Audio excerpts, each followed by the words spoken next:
Қазір біреу жаңа оңды солды бизнесті беріп қояды, жаңа ол хараммен тауып жатыр. Қазір үйін салып жатыр, машинасын алып жатыр, мініп жатыр, шетелден үйін салып жатыр, хараммен киіп жатыр. Алла оны нетіп жатыр, чтобы ақыретке соны көру үшін оны ұсталмайды ол. Сотталмайды ол пока. Алла қалағанға дейін. Неге сосын біреу ойлайды, қазір мен кәкеңнен бір пара сындырсам ұсталмаймын ғой деп ұсталып қалады да намес. Сосын ойлайды, мен бәлен жыл 10 жылдан пара алып келе жатқан оңбаған алаяқтар ұсталмайды, мен неге ұсталып қалдым?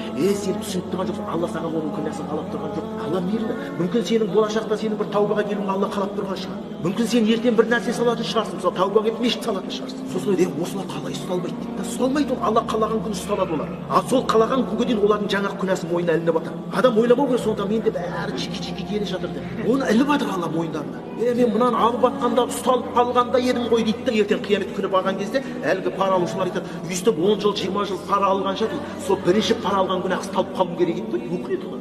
Издевать етеді оларды соған.